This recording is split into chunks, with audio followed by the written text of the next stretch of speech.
Okay, Black Media Incorporated, Ron Washington again. Let's talk about Black La Villa in Jacksonville back in the 1800s. It was started by Civil War vets who planned and organized in the black southern city of Jacksonville, Florida. Other cities called it our Black Harlem of the South. It was a thriving black business district uptown on Ashley Street, which had all types of entertainment. It was the core life of our people back in their time. But La Villa was also known for its jazz era before the integration period, and they drew all type of businesses. They built all type of businesses like the Brown's Barber Shop. They had an open fruit market. They had Nick's Pool Parlor, the Boston Chop House, the Roosevelt Theaters, the Knights of Pathos, which drew famous people like Ella Fitzgerald, Cab Calloway, Louis Armstrong, and Ray Charles. We had the Manuel's Tap Room. We had the Genova Grocery Store, Brad's Cafe, the Edmond Hotel. We had a Hollywood Music Store, a Railroad Hub. We had several bars, and we had all type of other stores, including luncheonettes. And I can go on and on and on and on today about all the businesses that we had uptown in Jacksonville, Florida. But it came to an abrupt end in 1901 by a great fire that was started in a mattress factory, which was filled with Spanish moss. And if you know anything about Spanish moss, it's very highly flammable.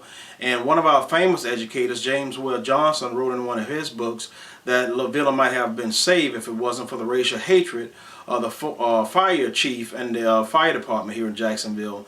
And he said the chief went on record saying that he wished that all of the niggers' businesses would have burned down to the ground. Sounds like a conspiracy to me. So we lost our black mecca here in Jacksonville, Florida. And City Councilman Warren Jones once said that when we tried to save La Villa back in the late 80s, he said it was too late.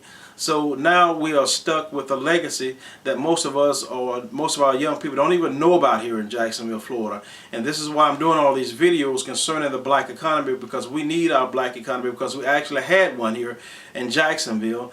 And my question is, can we do it again? Can we create another La Villa? Only if we break off the chains of slavery from our minds, come together with our group meetings in our churches, in our clubs, in our homes, in our community centers, and talk about black economics and group pluralism. That's the only way that we can come together and rebuild what our ancestors struggled to build way back in the late 1800s, coming out of the Civil War. So this story in Jacksonville is not even hardly published or not even hardly known, but we have thriving businesses uptown, not only maybe 3 or 4 miles where I stay at, but now all of those businesses, if you go up there now, you probably can find at most maybe 5 of them that still exist, because the area was revamped, and La Villa is gone. It's lost. Not even 10 businesses up there now.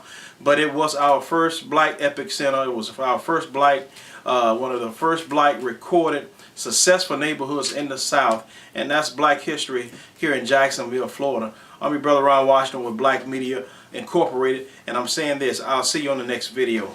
Thank you.